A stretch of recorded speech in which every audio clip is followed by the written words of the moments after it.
Hello, Ivan here. I've had some thoughts on the overall conditions and status of Latino or Hispanics in the United States proper. What I'm about to say is not an attempt to play poverty or oppression Olympics. This is simply the observations of a Chicano Marxist. For the rest of this video, I'm going to refer to the populations known as Latino and Hispanic as Chicanos, despite the standard definition only referring to so-called Mexican Americans. I will outline my reasonings later. Chicanos are one of the many oppressed nationals in the United States proper.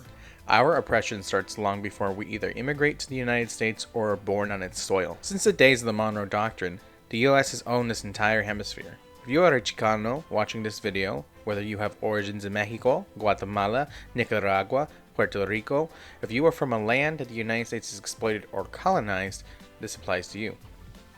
Many of us in the community are misled as to why our home nations are the way that they are. You can't really blame someone who hasn't had the privilege to receive a proper education, let alone someone who has no contact with Marxism, for misidentifying the problems. Because white supremacy is a reactionary ideology, we often even see dark-skinned Chicanos repeating white reactionary talking points. You will hear things like, "Our people are just corrupt," "We are just backwards," and some form of, "we just aren't capable of being like the United States." The truth of the matter is, our home nations are in the situations that they are in directly as a result of capitalism, specifically imperialism. Even though our nations are not US states in name, we only have to dig a little to see where the US influence lies. Each of these examples can be a whole video series on their own, but for the aforementioned countries, we just have to look at Operation PB Success in Guatemala, the Mexican-American War, or NAFTA for Mexico, the Contras in Nicaragua, and the colonization of Puerto Rico. For Guatemala, please check out my video, The Crisis of Latin America, and for Puerto Rico, please check out the Hache y Machete podcast. So, as a result of these ongoing oppressions, millions of us come to this country, the US proper, because historically you are less likely to be bombed in the imperial periphery than in the imperial core. As of 2020, there are 60 million Chicanos in the United States, and this is not counting so-called undocumented Chicanos. This puts us around 20% of the population, coming in at the second largest population in the US proper. Now, how are there so many of us with such little representation in US politics? This is where liberal media and gaslighting comes in. Sure, in the US proper, you have to press 1 for English and 2 for Spanish, but Spanish is also a colonizer language, like English, more of that in another video. And yes, we have Telemundo and Univision, both right-wing news and television channels, and liberal politicians like AOC and Marco Rubio, both who have showed their hand in backing what the elite class in the United States want. But we have these things not because we have any meaningful ranking in the United States proper, rather because as a people, we serve two main purposes for the elite in the United States. Either we are cheap laborers making $3 an hour picking fruit, or we go through the process of Americanization. As I mentioned before, there is a centuries-long history of U.S. meddling and colonization in Latin America, and subsequent migration and brain drain that is actively occurring from Latin countries. We find our people uniquely in two situations. This is once again where I'm emphasizing that these are my observations. Number 1. So many of our parents come to this country and have children in the hopes that those children will find a better life and opportunity. In a single generation, we are left with the so-called no sabo kid, Chicano Americans who don't speak Spanish.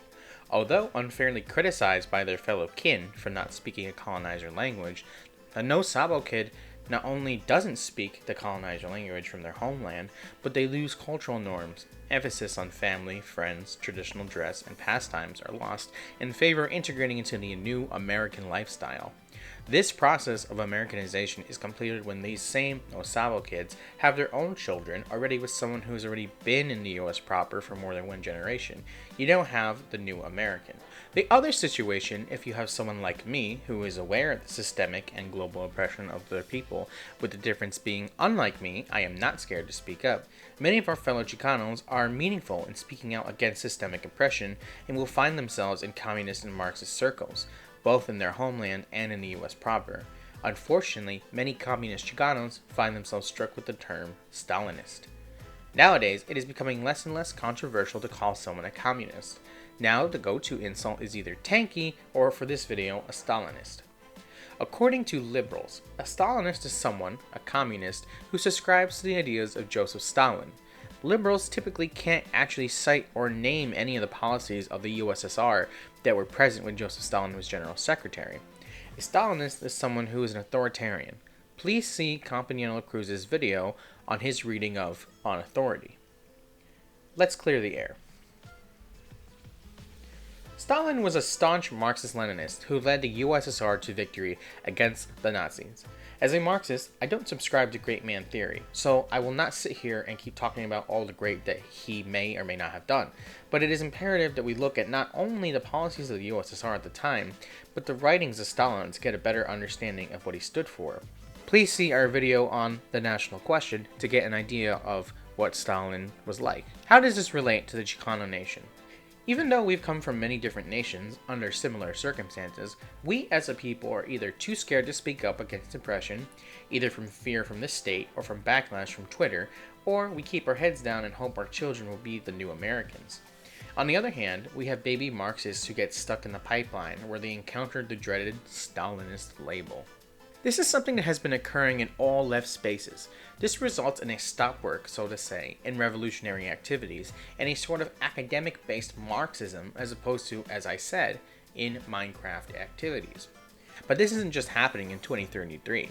If we look at this article, 1978 from University Boulder by Chicano David Padilla. I'm going to read the article, it's relatively short, but I just want to give forewarning that there are slurs used in the article referring to Chicano people. So if you're sensitive to that, skip to this time frame. To la gente.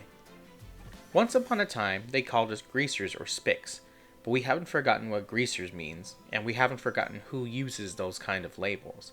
Now we name ourselves Somos Chicanos. Unfortunately, some Chicanos can get into the habit of name calling and not thinking about what is coming from their mouths. What I am talking about here is labeling and how it plays into the hands of the man. It is brainwashing trick that the system taught us so we wouldn't think, and as long as we don't think about our exploitation, about our poor education, about organizing ourselves, as long as we don't think, we're not dangerous, except to ourselves. So here it is, it's 1978, and there's a new word going around, Stalinist. If you haven't heard it yet, you will soon. This label, a Stalinist, will be used to cut down, to rank, to isolate somebody that might be doing good, like the work of the Chicano movement. Actually, Stalinist isn't anything new. The system, the same people that stole the Southwest and took our land, these same people used the label Stalinist against anybody that was organizing people to fight for their rights. Cesar Chavez is organizing frameworks, so he must be a communist, a Stalinist. This is the system's way of trying to isolate the people's leaders. Who was Stalin really? Well, we can't know from what they've taught us in schools in the US, because those same schools are the ones that denied that Chicano had any glorious history or culture. American schools tried to take pride from blacks, Chicanos, Indians, and all workers, anything the system doesn't like. It covers up or distorts so we can't decide who Stalin really was, and from what we've been taught. They taught us that Stalin was a tyrant, a butcher, who slaughtered and imprisoned millions of innocents in Russia. That he finally became a madman that was hated by all free people. We've been brainwashed and to believe this garbage.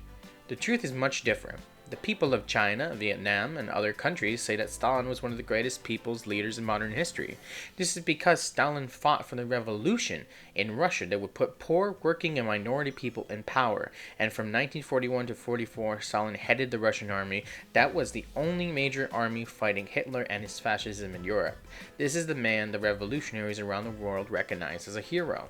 And who are the Stalinists? Stalinists are not raving mad commie freaks running loose in the streets trying to brainwash our children. They are those people who study the writings and actions of Stalin as well as Mao, Marx, and Lenin. Stalinists are not only people who would try to destroy our Chicanoism. Stalin himself was a member of an ethnic minority in Russia. Stalinists are people who believe in power of the people to create a society that doesn't exploit and oppress working minority people. I am a Chicano and I'm very proud of my race. I'm for all Chicanos and Chicano movements. I feel it's about time Chicanos stick together and fight for what's theirs and their rights in their land. That's the white people took from us. I say, right on for the Chicano movement, because I am a true Chicano for my people.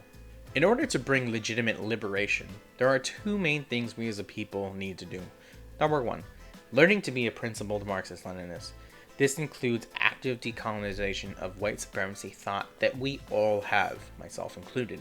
This video would be hours long if I explained 100% how this would lead to liberation, so please check out our other content and our podcast. 2. We must unite under another political movement that centers around us as a people. Chicanos traditionally refers to Chicano or Chicana, an ethnic identity for Mexican Americans who have a non-Anglo self-image, embracing their Mexican native ancestry. In 2023, it is far more appropriate for all Hispanics and Latinos and the U.S. proper to reject their Anglo origins and labels. We are only seen in the U.S. proper as laborers and future swing votes. Our people are still being placed in concentration camps. We have students whose DACA status is in limbo. We have soldiers firing at Mexican nationals across the border, and people looking for a better life boiling to death in trucks. The Chicano movement was based in the liberation and rejecting assimilation into white America. I think it's important to emphasize why we must be Marxist-Leninists first, as the principles that come with such an ideology, such as transferring the means of production to the workers and embracing true democracy to the entire population, not just a single group. This aids in ensuring a free and fair society for all.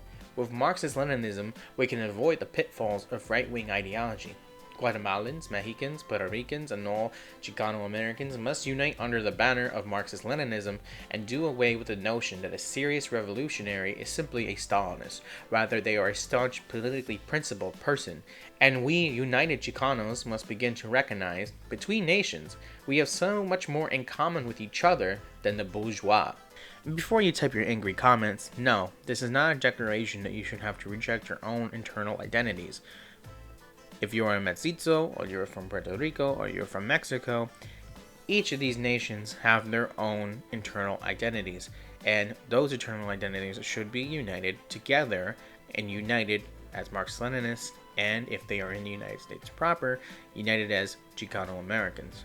This also extends to Black Hispanics or Black Chicanos, or anybody who has to live in the diaspora of the Chicano nations that are colonized by the United States. We will only achieve liberation once we are united together under Marxist-Leninism, under being Chicanos.